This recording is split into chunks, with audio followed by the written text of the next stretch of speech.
Olá, queridos professores, a paz do Senhor. Sejam bem-vindos a mais esta pré-aula da Escola Bíblica Dominical da Assembleia de Deus em Blumenau, a nossa família ADBlu. Eu sou o professor Ícaro Nogueira e vou conduzi-los por mais esta lição, no qual nós temos o objetivo de refletirmos no conhecimento bíblico, para que juntos possamos aprofundar o nosso conhecimento, possamos entender melhor o contexto da lição, os objetivos e aquilo que a lição tem como cerne, para que nós possamos desenvolver a preparação da nossa aula e que possamos, então, no domingo de manhã, estarmos juntos com as nossas turmas ministrando esta aula tão importante para o crescimento bíblico da Igreja do Senhor. Estamos estudando, neste trimestre, as lições bíblicas da CPAD, que tem o título Batalha Espiritual, o povo de Deus e a guerra contra as potestades do mal. Um tema muito útil, muito prático para a nossa realidade e que muitas vezes é pouco explorado nos cultos, nas lições de escola bíblica, mas que nesse trimestre trouxe, então, um conhecimento bastante aprofundado, claro e revelador, para que nós possamos, então, entender melhor o que é a batalha espiritual, qual é o nosso contexto e onde nós estamos envolvidos nesta batalha, qual é o nosso papel nesta batalha, para que eu e você possamos exercê-lo com excelência e que possamos estar preparados, tanto para atacar quanto para defender, para que possamos manter a nossa postura de verdadeiros soldados de Cristo, né? Alistados no seu exército e preparados, então, para lutar. E não só lutar, mas também vencer essas batalhas. Amém? Então, estamos estudando o tema de batalha espiritual e na primeira aula nós fizemos um panorama, então, sobre o que é a batalha espiritual, a realidade deste tema. E na lição 2 e 3 nós falamos sobre a natureza dos anjos e na lição 3 falamos sobre a natureza dos demônios. Então, hoje, a lição 4 vai tratar sobre o tema possessão demoníaca e autoridade do nome de Jesus. A lição de hoje, a lição número 4, ela é um desdobramento da lição número 3. Então você vai notar que especialmente nesse trimestre, nós temos as nossas aulas muito encadeadas, né, muito linkadas umas com as outras. Então, se porventura você, professor, ou seus alunos perdem uma dessas aulas, prejudicará então a continuidade do raciocínio que está sendo desenvolvido. Então, se alguém da sua turma não pôde comparecer à lição número 3, peça para que essas pessoas estudem, revisem ao longo da semana, visitem este material, para que possam então chegar no próximo domingo, na lição número 4, estarem preparados para receber este conhecimento que traremos aqui na lição número 4. Então a lição número 4 ela é um desdobramento da lição número 3, que foi gravada aqui com maestria, com excelência, pelo pastor Abimael, que abordou então a natureza dos demônios e trouxe-nos um conhecimento muito aprofundado sobre o tema. Então o meu papel hoje é dar continuidade falando não mais da natureza dos demônios, mas então da sua ação, falando então da sua efetividade, né, e a sua relação com o ser humano. Uma relação bastante gravosa, né, uma relação bastante danosa ao ser humano, e nós precisamos então entender essa relação para então estarmos protegidos, para podermos estar na defensiva, para que continuemos, né, caminhando com Cristo e ajudando então o crescimento do reino, sendo úteis então para o grande objetivo que é semear o reino de Deus e fazer com que o reino de Deus prospere e avance e que as forças do inimigo estejam cada vez mais subjugadas. Amém? Então o texto áureo da nossa lição está em Lucas capítulo 10, o verso 17, que diz assim: E voltaram os 70 com alegria, dizendo: Senhor, pelo teu nome, até os demônios se nos sujeitam. E a verdade prática da nossa lição, o relato do endemoniado gadareno mostra a soberania absoluta de Jesus Cristo sobre o diabo e seus demônios. Então esse é o cerne da nossa lição de hoje. Vamos usar o relato do endemoniado gadareno para entendermos então o poder da autoridade que Jesus tem sobre os demônios e essa autoridade que nos é conferida, que nos é transferida pelo Senhor Jesus e que da mesma forma nós também possuímos nele, no nome dele, esta autoridade para expulsar os demônios e que eles se subjuguem ao nome de Cristo. Amém? Então, a leitura bíblica em classe vai trazer Marcos capítulo 5, que tem exatamente o relato da história do endemoniado gadareno. E eu sugiro para você, como hino, para que você abra a sua escola dominical, o hino 225, que tem o tema Ser Valente, né? Um hino bem temático, né? Bem sugestivo para essa lição de hoje, que tem pelo menos um objetivo geral e pelo menos 4 objetivos específicos. O objetivo geral da nossa lição é conscientizar a respeito da autoridade de Jesus sobre os demônios. Então, sairemos desta aula com esta consciência de que Jesus tem essa autoridade e que nós, nele, também a temos. E pelo menos 4 objetivos específicos. O primeiro deles é destacar a possessão demoníaca e a sua harmonização na narrativa bíblica. Segundo, conceituar a legião demoníaca. O que é isso, né? No ponto 3, expor o poder de Jesus sobre os demônios. E no ponto 4, analisar o comportamento dos porqueiros, ou dos donos dos porcos, e do povo que ali está registrado neste texto, né? Então, um texto bastante interessante para que nós possamos meditar, sabendo de que a presença de Cristo ela é fundamental. O poder do Espírito Santo ele é fundamental para que você, como cristão, saia vitorioso desta batalha. Amém? Então vamos à introdução da nossa lição. E na lição de hoje eu quero abordar de forma diferente. Algumas aulas eu fiz com facilitação gráfica, com os desenhos, outras aulas com os slides. E como a lição de hoje ela é uma lição bastante complexa e bastante exigente, eu achei por bem nós fazermos uma metodologia diferente, como se você tivesse sentado aí, né, com a sua cadeira, com a sua revista na mão, e fosse um bate-papo realmente entre eu e você, para que nós, professores de escola dominical, pudéssemos então trocar algumas ideias, né? Então meu papel hoje vai ser refletir com vocês nos tópicos da lição, então eu peço que você esteja com a sua lição nas mãos, para que nós possamos então fazer alguns comentários sobre os pontos principais desta aula, ok?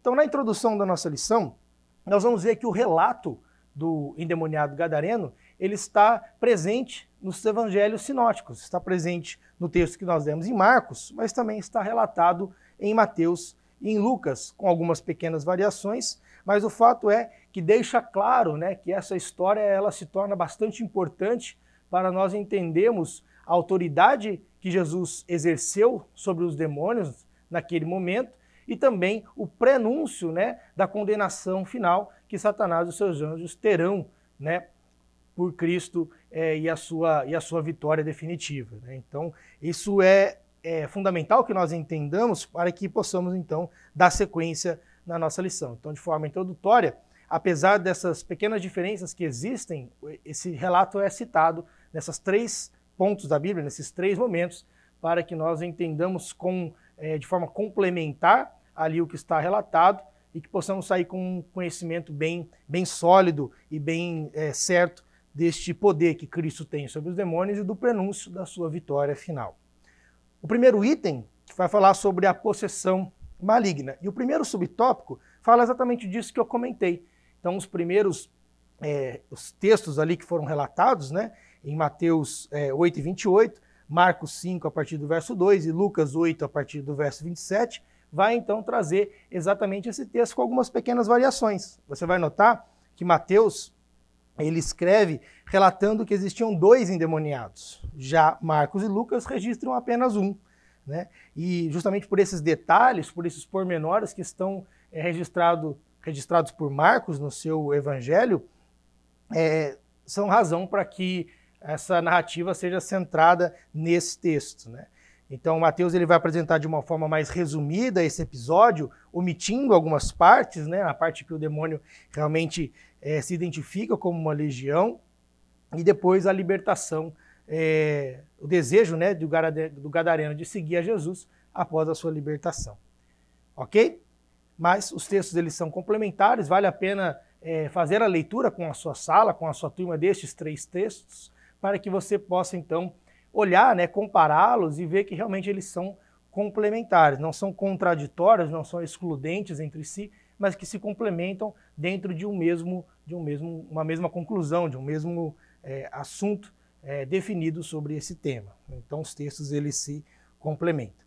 No subitem 2, que vai falar sobre a opressão, ele vai falar sobre as características dos agentes, né, de Satanás. Nós falamos da natureza dos demônios lá na lição 3, e aqui na lição 4 vai falar que a sua ação, né, a relação que os demônios têm com o ser humano é uma relação de opressão, é uma relação danosa, é uma relação gravosa, é uma relação que causa males, dando às suas vítimas algumas características que elas não possuíam, né, no seu estado natural. Então, a lição vai citar que a possessão demoníaca ela pode trazer como características para algumas pessoas uma força sobre-humana.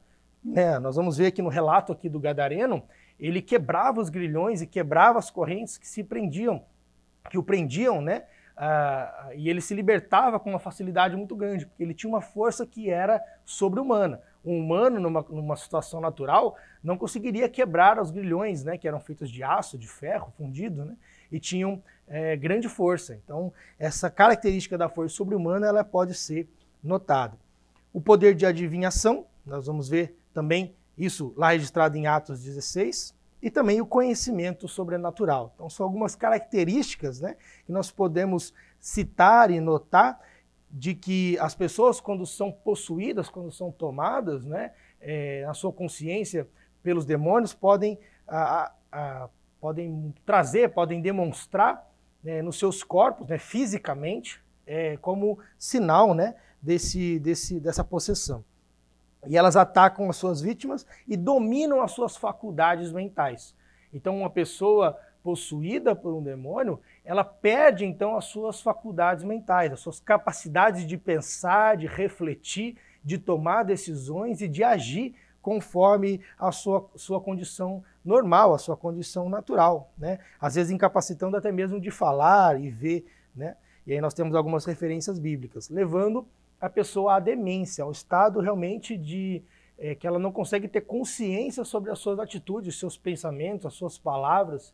Então, há nessa condição uma situação muito crítica, né? Então, quando o ser humano, né, que não conhece a Cristo, que não é salvo, que não é a morada do Espírito Santo, né, está então sujeito à possessão demoníaca, né, esses seres que não têm corpos físicos, são invisíveis, são espirituais, como nós vimos lá na lição número 3, e que têm a necessidade de tomar para si corpos, né, tem a necessidade de se incorporar, tem a necessidade de possuir corpos humanos, essas pessoas então passam a ter como se fosse uma dupla personalidade, elas podem ter vozes diferentes, elas podem ter jeitos de falar diferentes, elas podem ter atitudes, né, expressões físicas, força, palavras, idiomas, enfim, elas podem mudar o seu jeito natural de ser, porque é um outro ser, é uma criatura espiritual que está tomando conta das faculdades mentais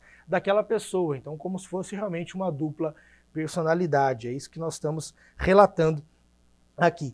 E sempre essa possessão, essa influência, essa tomada de corpo que os demônios podem fazer com o ser humano, aquele que não conhece a Cristo, que não tem realmente, que não é a morada do Espírito Santo, essa possessão ela sempre traz condições bastante gravosas, bastante destruidoras, né? Isso vai revelar uma natureza destruidora que Satanás e seus demônios têm, né? Você nunca vai ver uma pessoa possuída por um demônio realmente agindo de forma melhor e mais coerente, né, com a vontade de Deus e com as coisas boas e certas do que se não estivesse, né? Então, sempre quando o inimigo toma, realmente influencia alguma pessoa de forma direta, há sim uma tendência dessa relação ser bastante destruidora, bastante gravosa para aquela vítima, para aquela pessoa, né? Então, essa relação, apesar de trazer essas características diferenciadas, são sempre características que levam as pessoas a estarem numa condição mais gravosa, uma condição pior do que elas tinham quando na condição natural, sem a influência, né, sem a possessão desse espírito maligno. É isso que o item do subitem 2 vai dizer. E no item 3, subitem 3, ainda do tópico 1, vai falar sobre, então, a condição do gadareno. Então falamos sobre o contexto, né? E agora vamos falar sobre a condição daquele homem. Então a Bíblia vai dizer, lá em Marcos 5, que é o texto que nós lemos aqui, que esse homem vivia então nos sepulcros. Então pensa você, um homem vivendo em um cemitério, né? Então, os sepulcros ali, à noite, o sepulcro é lugar de morte, né? Lugar de podridão, lugar de sujeira, e aquele homem vivendo ali naquele ambiente bastante insalubre, né? Vivendo ali no meio dos túmulos, vivendo no meio de animais, pensa nos dias de hoje, né? Ratos, baratas, enfim, um ambiente bastante insalubre para se viver. Ele vivia sem roupa, né? Desnudo, aqui o texto vai dizer, e era extremamente violento, né? As pessoas que passavam por ali realmente viam, né? Um grande tom de agressividade daquele homem, né? Então as cadeias que os prendiam, os grilhões que os prendiam, eram quebrados com a sua força. Então era um homem extremamente violento. E ele corria pelos montes, corria pelos desertos e se feria com pedras, né? Então se autoflagelava, se causava dor a si mesmo, né? Então uma atitude que não é nem um pouco natural, né? Então mais uma vez vai evidenciar a condição destruidora, né, que Satanás e seus demônios têm sobre a vida do ser humano, né? Então um homem vivendo sem roupa, vivendo em meio à podridão, vivendo preso, né, em seus grilhões, correndo pelos lugares desertos e se ferindo com pedras. Então é uma condição muito pouco natural para que um ser humano possa viver. E as pessoas de Gadara, as pessoas daquela região, vendo aquela situação, viam o grande poder influenciador, destruidor que estava sendo, que aquele homem estava demonstrando. Eles não sabiam o que estava por trás. Eles não sabiam que era um espírito maligno que possuía aquele homem, que causava aquelas atitudes, mas eles viam no exterior aquele homem fazendo todas essas coisas. Então o povo contemplava e o povo tinha medo dele. O povo tinha medo daquele homem. Então aquele homem era solitário e o povo tinha medo, não sabia o que estava por trás. Então, logo mais, quando Jesus chega à cidade, eles vão descobrir. Mas até esse momento ainda não sabiam, ok? Então um quadro bastante estarrecedor. Esse é o tópico 1 da nossa lição, que fala sobre a possessão maligna. Amém? Vem comigo então para o tópico 2 da nossa lição, onde nós vamos falar sobre a legião demoníaca. Em certo momento, então, do texto que nós lemos, Jesus vai perguntar, né, ao espírito imundo, ao espírito maligno que havia possuído aquele homem, qual era o nome dele, como ele se chamava. E o espírito, ou os espíritos que estavam realmente tomando conta daquele corpo, da vida daquele homem, vão responder: legião é o meu nome, porque somos muitos. Então uma legião romana, que é a comparação que aqui nós temos na lição, né, uma legião romana de soldados, né, romanos eram compostas por mais ou menos 6.000 homens, né? Se nós passarmos um pouquinho para frente a nossa lição, aí na página 29 da Revista dos Professores, nós vamos ver que uma legião era dividida em 10 cortes, cada uma formada por 3 tropas, que por sua vez eram formadas por 2 companhias de 100 soldados, ou centuárias, né? Então, no total aí, 6.000 soldados, né? Então o fato é de que não se sabe exatamente quantos demônios haviam possuído aquele homem, mas quando o texto vai trazer dizendo que é uma legião, nós sabemos então que são muitos, né? E além de sabermos que são muitos, vamos saber também que são bastante poderosos e bastante organizados e que batalham sob uma mesma bandeira, né? A bandeira de Satanás. Então quando os demônios respondem somos uma legião, eles estão querendo dizer exatamente isso. Somos muitos, somos poderosos e somos organizados, né? Porque uma legião de soldados romanos, né, do Império Romano, um exército de grande poder, de grande influência, era sim muito poderoso, muito numeroso e muito organizado, né? Então essa referência de legião, ela não vai trazer exatamente o número de demônios que haviam possuído aquele homem, mas nós sabemos que eram muitos e que eram poderosos e que eram bastante organizados, né? Então esse é um tema bastante estarrecedor, né, para muitos de nós cristãos que ainda não buscaram esse conhecimento, né? Muitas pessoas que estão começando a caminhar na fé vão dizer, olha, pode ser o caso da sua turma, né? Uma pessoa dizer, olha, mas é possível de mais de um demônio possuir uma pessoa?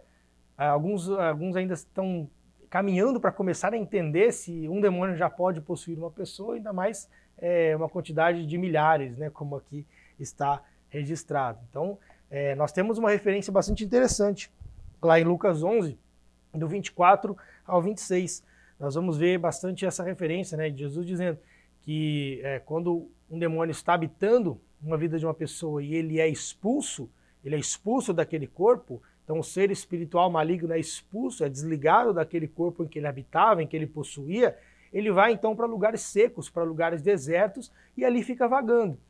Mas se certo momento ele chega de novo diante daquele corpo que ele havia habitado e olha que a casa está vazia, ele volta então e habita novamente aquele corpo.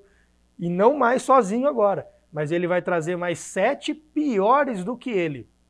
E Jesus vai dizer que o estado daquele homem, o estado final, era pior do que o estado original. Então, esse texto vai nos deixar claro, né, que há sim a possibilidade de mais de um demônio tomar conta de uma pessoa. E esse texto, ele traz também nos atenção para nós, professores, né, da escola dominical e ganhadores de alma, de que se nós expulsamos um demônio de uma pessoa, nós deixamos então a casa limpa, né? A casa agora está limpa do poder do espírito imundo, do espírito maligno. Então precisamos cuidar da vida espiritual dessa pessoa, porque se ela realmente não se converter e não tornar-se uma morada do Espírito Santo de Deus, e aí o demônio volta e ele traz outros 7 piores do que ele.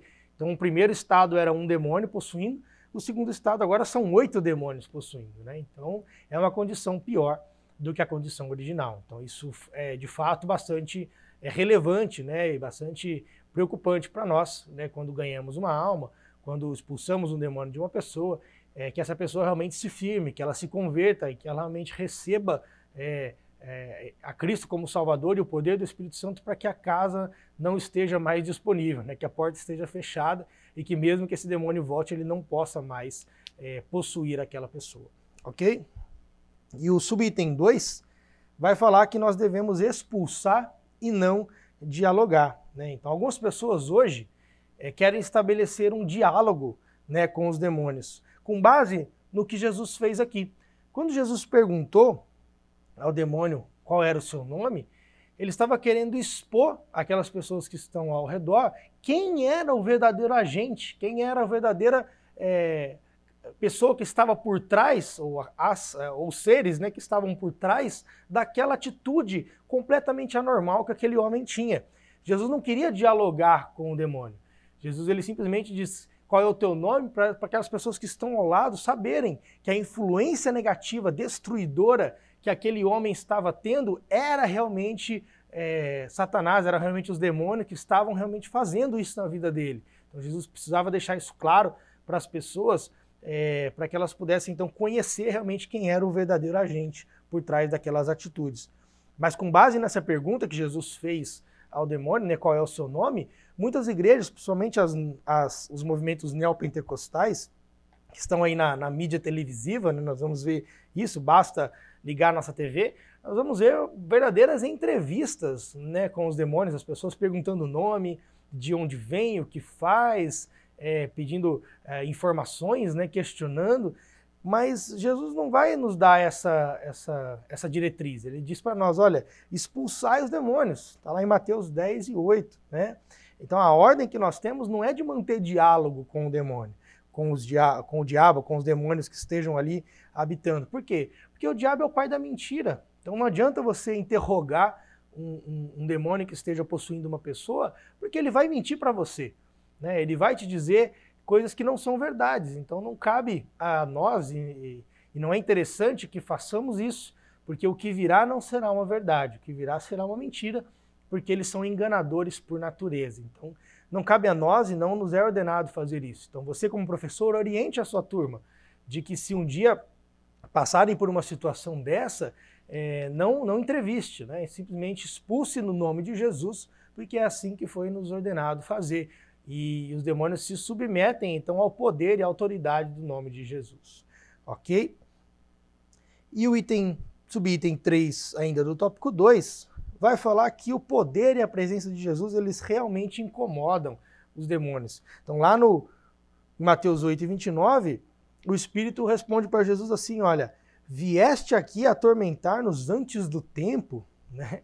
O próprio demônio questionando Jesus, olha, estava tão bom aqui, né, sem você, nós estávamos aqui possuindo esse corpo, e aí você chega e vem nos atormentar antes da hora.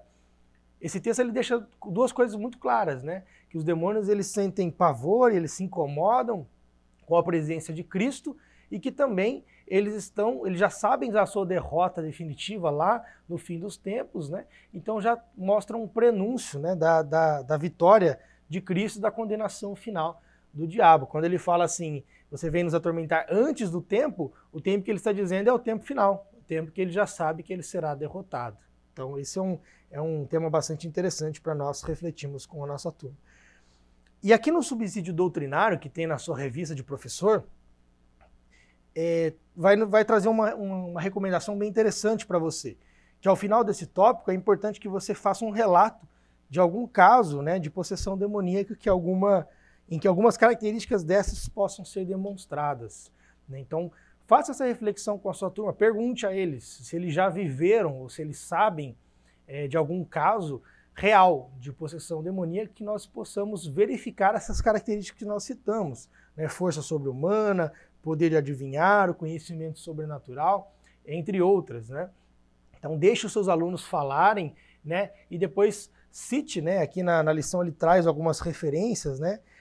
Aqui na questão da China, né? Então cite essas referências para que os seus alunos possam então entender melhor essas características. E o que o subsídio vai dizer é que as pessoas que realmente passam por essa experiência normalmente manifestam uma dupla consciência, né? O processo evidencia uma dupla personalidade, como nós já falamos, né? Então, a pessoa às vezes manifesta vozes, manifesta feições, manifesta expressões, palavras, né? Uma troca de caráter, uma troca de personalidade que sempre tende à perversidade, sempre tende à imoralidade, né? Então, muitas pessoas, quando são possuídas por demônios, elas saem do seu estado natural, né, e parecem realmente conhecer a Jesus Cristo como uma pessoa divina e mostram aversão e temor a ele, né? Então o demônio, ele reconhece a Cristo, né? O demônio que estava no Gadareno, logo agora que Jesus chega, ele vai, cai ao chão, adora a Cristo e ele reconhece a Cristo como Filho de Deus, né? Então essa aversão ela é bastante comum. E alguns filmes do cenário cinematográfico internacional ficaram bastante famosos, né, por relatar essa questão da possessão demoníaca. Então, se nós olharmos aí o mais famoso deles, que foi o filme O Exorcista, que foi gravado no ano de 1973, né, foi escrito, né, por William Blatt, lá em 1973, e foi regravado, né, pela Warner Bros. Aqui várias vezes, né, em 2018 saiu uma última versão. Eles conseguiram faturar mais de 400 milhões, né, de dólares com esse filme. Um filme bastante pesado de se assistir, um filme bastante difícil de realmente, de uma pessoa que não tem essa prática, né, de entender a realidade da batalha espiritual assistir, mas é um filme que realmente vai trazer, né, conforme a direção baseada em fatos reais, essa realidade, né, essa situação da possessão demoníaca, né? Um caso que até foi reconhecido, né, pela Igreja Católica nos Estados Unidos e que, então, com base nesses fatos reais, né, que se julgam reais, eles trazem, então, esse filme, que se tornou realmente um filme de bastante abrangência no mundo cinematográfico mundial e que traz esse cenário da possessão demoníaca. Então, só para citar um exemplo desse filme que vem, então, como referência, né, para essa situação da possessão demoníaca. Então, para você ver como esse tema ele gera bastante curiosidade, esse tema ele gera bastante medo, né, é um tema bastante estarrecedor, né, por parte das pessoas e que então a mídia televisiva, né, a cinematográfica se aproveita então desse medo, dessa curiosidade, dessa dificuldade que as pessoas têm em entender a realidade da batalha espiritual e usam então essas histórias para mostrar um filme e ganhar dinheiro com isso, né? Então, fiquemos atentos, né, nós como cristãos, a essa realidade de que, independente do que o cinema diz, independente do que a mídia televisiva diz, do que os livros, né, dizem, nós temos que ficar com a verdade bíblica, que é a verdade onde nós sabemos que o inimigo, ele sim existe, que ele sim possui as pessoas, mas que nós, como cristãos, sim, temos poder para expulsá-los no nome de Jesus. na autoridade de Cristo segundo ele nos deu, né? Então essa é a que tem que ficar na nossa mente. Independente do que se diz por aí, nós temos que saber o nosso papel dentro dessa batalha espiritual. Vem comigo então para o tópico 3 da nossa lição, que vai falar sobre o poder de Jesus. Já falamos então sobre a possessão maligna, falamos sobre a legião demoníaca que habitava naquele gadareno, e agora no tópico 3 vamos falar sobre o poder de Jesus diante dos demônios. Então o primeiro subitem, ele vai relatar aquilo que nós já comentamos, né? Que os demônios sabem quem é Jesus, né? Os próprios demônios sabem e reconhecem isso na sua fala, né? Lá em Marcos 1:24, a própria legião de demônios vai dizer: que temos contigo, Jesus Nazareno, que vieste nos destruir, bem sei quem és o Santo de Deus. Então os próprios demônios reconhecendo quem era Cristo, né, e dizendo: você é o Jesus Nazareno, né, o Santo de Deus, o Filho de Deus, nós sabemos quem é você. Então eles sabem quem é Jesus e sabem que há também um tempo determinado para que as hostes infernais, para que o diabo e os seus anjos sejam, então, passem pelo juízo divino e sejam, então, destruídos de uma vez por todas. No subitem 2, vai falar sobre a soberania de Jesus. Então, nessa passagem, nós vamos ver que os demônios, quando eles conversam com Jesus, Jesus ainda ordena para que eles saiam daquele homem, e nessa ordem eles fazem 3 pedidos, né? Eles se submetem à autoridade de Cristo, pedindo pelo menos 3 coisas a Cristo. A primeira delas é que Jesus não os mandasse para outra região. Eles dizem assim: olha, Jesus, tá bom aqui, né? Estamos possuindo esse homem, ele está sob o nosso controle, não nos mande para outra região, que nós fiquemos aqui, porque as pessoas que estão aqui não sabem que somos nós que estamos agindo, as pessoas que estão aqui não têm o conhecimento e o poder para nos expulsar, então deixe-nos aqui, né? Não nos mande para outra região. Esse foi o primeiro pedido. Segundo, eles pediram para que não os mandasse para o abismo antes do tempo. E aí reforçando o que nós já falamos, né? Então eles pedindo para Jesus não os destruir antes do tempo do juízo final, antes do tempo da vitória definitiva de Cristo sobre o diabo e seus anjos. E o terceiro pedido que eles fazem é que se lhes permitisse entrar na manada de porcos que passava ali na ocasião.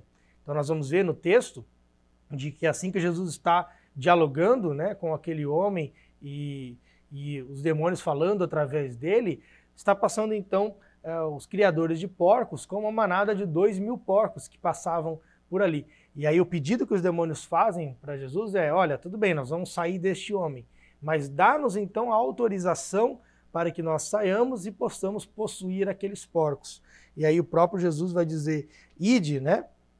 E eles então vão e tomam o corpo daqueles porcos. Então fica claro para nós aqui, e fica claro para você, professor, para refletir com a sua turma, que o diabo ele não faz nada sozinho, né? Ele não faz nada conforme ele quer, do jeito que ele quer. Ele, diante de Cristo, ele deve se submeter à autoridade de Cristo. Então, ele não saiu daquele homem e entrou nos porcos porque ele quis, do jeito que ele quis, a hora que ele quis. Ele pediu autorização a Cristo, que tinha autoridade sobre ele, para que ele pudesse sair. Então, quando Cristo disse: ide, então os demônios saíram e tomaram então aqueles porcos, né? Por quê? Porque eles não podiam resistir ao poder e à presença de Cristo. Então, eles queriam realmente sair e fugir. Olha, então me mande para aqueles porcos, para que eu não fique mais aqui sob o poder e a presença do Criador dos céus e da terra.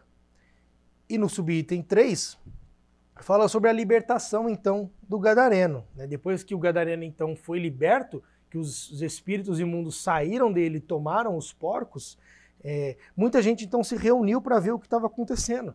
Como que aquele homem estava, então, curado, né? O que tinha acontecido era algo muito espantoso, e eles encontram um homem, então, em perfeito juízo, vestido e junto com Jesus. Então olha só que situação estarrecedora para aquelas pessoas. Eles antes viam um homem louco, um homem desnudo e correndo solitário pelos montes e pelos cemitérios. Agora eles veem um homem em perfeita condição de sanidade mental, um homem vestido e sentado ao lado de Jesus, né? Então aí nós vemos realmente um homem liberto do poder influenciador do maligno e realmente recobrando então a sua consciência, recobrando então a sua capacidade cognitiva de pensamento, de atitude, de fala, de decisão, ele retomando então a sua consciência, né? E voltando ao seu estado normal, né? Porque Cristo havia libertado da influência do inimigo, ok? Então nós, como cristãos, temos essa tarefa delegada de Cristo. Eu e você, como cristãos, temos essa necessidade, né, de ir realmente e libertar as pessoas que estão influenciadas pelo inimigo. Então você, como professor, deve incentivar a sua turma a, na autoridade do nome de Cristo, expulsar os demônios que eles porventura encontrem pelo caminho, pelas suas atividades diárias, seja na família, na escola, no trabalho, onde for. Se eles notarem a influência e a possessão do inimigo sobre alguma pessoa, devem então expulsar em nome de Jesus. Mas como saber, então, se uma pessoa está realmente possuída ou não por um demônio? Justamente pelas características que ela apresenta. Nós já falamos aqui, bastante características anormais que uma pessoa pode então demonstrar que estão completamente fora do seu comportamento normal. Nós falamos aqui de força sobre-humana, nós falamos de capacidade de adivinhação, de conhecimento sobrenatural, de mudança de feições, de atitudes, de palavras, mudança no tom de voz, mudança nas características, né, físicas. A pessoa passa a se vestir de uma outra forma, ela passa a se portar de uma outra forma, ela passa a ser bastante oprimida, né? Uma pessoa que às vezes era feliz, era bastante... se envolvia bastante com as outras pessoas, agora começa a ficar fechada, começa a ficar agressiva. Então a pessoa começa a ter algumas características que são destrutivas, que vão nos dando a capacidade de entender isso.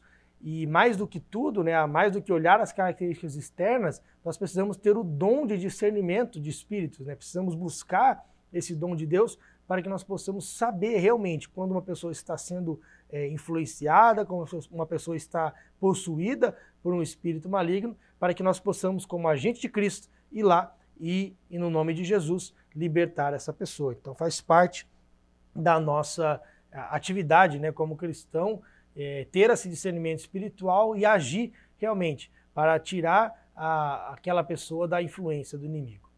Amém? E o item 4 da nossa lição vai falar sobre os porqueiros, ou os donos dos porcos, né? Que são os últimos ali a serem citados, né? Então, nós falamos bastante de Jesus, falamos bastante do gadareno, das pessoas, mas dos porcos, né? Mas e os donos dos porcos, né? Qual foi a reação que eles tiveram, né? Olha que interessante, no primeiro subitem vai falar sobre o local do acontecimento. Então, Mateus fala sobre a província dos Gadarenos e Marcos e Lucas falam sobre os Gerazenos, né? Mas Gadara, ela situava-se a 8 quilômetros do lago de Genezaré. Já Gerasa ficava a 50 quilômetros. Mas independente dessas distâncias, todas elas ficavam no território, né, na região de Decápolis, né, das 10 cidades principais ali a leste da Galileia, né? Então, uma região ali ao lado do lago de Genezaré, a leste do lago de Genezaré, ou o Mar da Galileia, que fazia parte da mesma região ali em Decápolis, né? Então uma região bastante conhecida ali pelas suas cidades ali, bastante proeminentes. E sobre a manada de porcos, a população era mista. Então a população lá em Decápolis era uma população mista, composta por judeus e por gentios. Então a população não só de judeus e nem só de gentios, mas uma certa proporção ali havia. E nós sabemos pela história judaica que a criação, né, de porcos não era permitida aos judeus. Por isso, é bem provável que o dono daqueles porcos, ou os donos daquela manada, fossem gentios. Então, imagine você, um gentio criando seus porcos, Jesus chega e expulsa o demônio, os demônios daquele gadareno, e os demônios entram nos porcos, e os porcos, então, como a palavra vai dizer, né, se lançam no abismo e se perdem, né? Morrem. Então há um grande prejuízo, porque eram quase 2.000 porcos, né? Então os porcos não resistiram à opressão e se lançaram no despenhadeiro. Então a tradição judaica, para ficar mais claro para nós, ela dizia que os demônios e porcos são uma boa combinação. né, que os porcos eram considerados o lar dos espíritos imundos, né? Então, essa referência, né, aos porcos, ela já vem da tradição judaica. Então, quando o demônio sai daquela pessoa e ele entra nos porcos, então já está dizendo, né, já está fazendo jus à tradição judaica, que falava que os porcos eram habitação, né, eram ligados aí aos espíritos imundos. Então, essa tradição, ela nos parece bastante expressa, né, quando os demônios eles pedem para entrar na manada de porcos. E o subitem 3, ali da nossa lição, vai dizer que então, diante daquela situação, né, de grande prejuízo que os porqueiros, que os donos daquelas manadas tiveram, a população vai ficar estarrecida e vai pedir para Jesus sair, né? Vai falar, que coisa é essa? Você expulsou o demônio, os demônios entraram nos porcos, os porcos se perderam, olha o prejuízo que foi causado. Então Jesus ele é praticamente expulso, né, da cidade, convidado a se retirar da terra pelo prejuízo que ele tinha causado. E aí, fazendo algumas continhas aqui bem simples, né, eu sou engenheiro, eu gosto de fazer conta, né? Então eu peguei aqui alguns números para nós tentarmos entender qual foi o prejuízo que Jesus causou, se pode se dizer assim, àqueles porqueiros e que justificou o convite que eles fizeram para Jesus se retirar da cidade, né? Então, pensando que um porco adulto, em torno de 90 a 120 quilos, já está pronto para o abate. Então, um suíno vivo, né? Então, vamos considerar um suíno com mais ou menos 100 quilos, num tamanho aí médio, né? Considerando R$70 o preço de venda por arroba, ou por cada 15 quilos, e um preço médio de R$4,70 por quilo, se nós considerarmos, daria mais ou menos R$470 por porco. Se existiam 2.000 porcos naquela manada, isso dá mais ou menos R$940 mil. Então imagine só o prejuízo que aqueles porqueiros tiveram, né, quando a legião de demônios entrou naqueles 2.000 porcos e os porcos se lançaram sobre o despenhadeiro. Foi um prejuízo de quase, trazendo para os valores de hoje, né, só para nós ficarmos mais claro a nossa reflexão, daria mais ou menos um prejuízo de quase R$1 milhão, né? Então é bastante dinheiro. Então, justamente por isso, justificou, né, que aqueles homens fizessem o convite para Jesus se retirar da cidade. Mas o interessante é a pergunta, né? Como que o herói da situação foi convidado a se retirar, né? Então, Jesus ele libertou aquele homem, libertou aquela vida de uma vez por todas, e ele é convidado a se retirar. É porque muitas vezes as pessoas não dão o devido valor à vida humana, né? Às vezes as pessoas amam as coisas e usam as pessoas, não têm o valor, noção do real valor que uma alma humana, que uma vida humana tem para o reino de Deus. Alguns animais hoje, para algumas pessoas, valem muito mais do que vidas humanas. Nós vemos pessoas, às vezes, tratando os animais como se fossem humanos e os humanos como se fossem animais, né? Então, esse valor da vida humana, ele foi demonstrado ali como um valor muito baixo, né? Os porcos eles tinham mais valor do que a vida daquele homem que havia sido libertado, por Jesus, né? Então, que nós possamos ter a consciência, né, que por maior que fosse o prejuízo causado, uma alma, uma vida humana vale mais do que o mundo inteiro. Então, sempre nós devemos lutar pela libertação e para o bem-estar daquelas pessoas que se colocam no nosso caminho, porque a alma delas, o preço eterno que elas irão pagar caso não se convertam, caso não estejam realmente andando com Cristo, é muito alto, né? Nenhum dinheiro no mundo pode pagar a salvação de ninguém. Então vale sim a pena lutar pelas vidas. Por mais que os donos dos porcos não tivessem entendido, eu e você precisamos entender isso muito bem. Então, para concluirmos a nossa lição de hoje, eu quero te convidar então a refletir com os seus alunos por tudo que nós dissemos aqui. A pré-aula de hoje ela teve o objetivo de dar um subsídio, explicar um pouco mais os pormenores destes tópicos e citar algumas referências para que você possa, com os seus alunos, aprofundar o tema desta lição no domingo, durante a sua aula, para que eles saiam com com o verdadeiro conhecimento e com a certeza do papel que nós temos neste contexto da batalha espiritual. Quando nós falamos em possessão demoníaca, nós falamos em algo que traz medo, algo que traz anseio, algo que traz repulsa, por muitas pessoas justamente pela falta de conhecimento.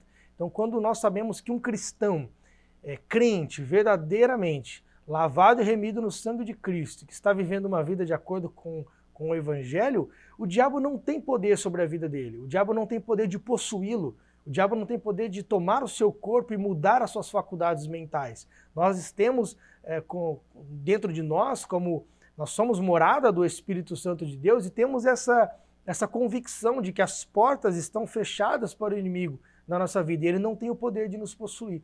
Mas aquelas pessoas que ainda não conhecem a Cristo, que ainda estão distantes do Evangelho e que realmente precisam conhecer a Cristo e entender as boas novas da salvação, elas estão com as portas abertas para que os demônios então entrem, possuam então a sua mente, as suas atitudes, os seus pensamentos, as suas faculdades mentais e ali imprimam sofrimento, imprimam males, imprimam enfermidades, né, doenças sobre a vida daquelas pessoas. Então, nós temos que ter essa consciência, né, de que somos agentes de Cristo nessa batalha espiritual. Por mais que os demônios possam sim possuir as pessoas, nós como cristãos devemos agir para que isso não aconteça. E que se isso acontecer, nós possamos, com a autoridade que Cristo nos dá, irmos lá e expulsarmos aquele demônio, para que a pessoa esteja liberta daquela opressão, daquele sentimento ruim, aquele sentimento de agressão, de ter sofrido uma agressão, aquele sentimento ruim que a pessoa ela vive por causa dessa opressão. Então nós temos que libertar essas pessoas que se aparecem no nosso caminho e que possamos então sermos agentes de Cristo dentro desse contexto. Então a possessão demoníaca é sim um tema verdadeiro, é sim um tema que está no nosso dia a dia, é sim um tema que acontece. Cabe a nós entendermos o contexto disso, quando isso ocorre, como isso ocorre, quais são as características que as pessoas apresentam quando estão sendo influenciadas ou estão possuídas por um espírito maligno, ou por mais de um, como nós vimos, para que nós possamos então identificar isso e agir imediatamente, né? Então pedir a Deus esse dom de discernimento de espíritos para que saibamos, né, quando realmente o inimigo está agindo e influenciando a vida de uma pessoa, para que eu e você possamos então libertá-la dessa influência e ela possa então conhecer as boas novas do Evangelho e possa se tornar um salvo em Cristo Jesus. Este trimestre nós vamos aula após aula, lição após lição, abordar essas verdades bíblicas para que você como professor possa reforçar bastante com a sua turma. É uma batalha que está sendo travada no mundo espiritual, que por mais que não enxerguemos, por mais que não estejamos a par visualmente daquilo que está acontecendo, nós podemos sentir, nós podemos saber que ela está ocorrendo e nós precisamos já agir. Então eu e você, como verdadeiros soldados de Cristo, alistados, né, no seu exército, temos que agir. Que se enfrentarmos essa condição, que se um dia estivermos, né, diante de uma situação dessa, possamos saber como agir e que no nome de Cristo possamos expulsar os espíritos imundos, para que a pessoa possa ser liberta e que possamos então trazer as boas novas de salvação e ela possa conhecer a Cristo e viver a mesma alegria que nós vivemos. Amém? Que Deus possa te abençoar, que você possa no domingo com a sua turma dar uma aula maravilhosa, que você possa instruir a sua turma a conhecer mais as verdades bíblicas e que a sua turma possa sair da sua aula com menos medo, né, deste tema, com menos curiosidade, com menos dúvidas, né, sobre esse tema e que eles possam sair com mais certeza de que realmente Cristo ele tem autoridade sobre os demônios e que essa autoridade foi nos dada, foi nos transferida e que nós possamos sair dessa aula como verdadeiros gigantes, né? Não por nossas forças, mas sabendo que em Cristo nós podemos então dar ordem para os demônios saírem e que as pessoas serão libertas através da nossa vida. Que Deus te abençoe e uma boa aula em nome de Jesus.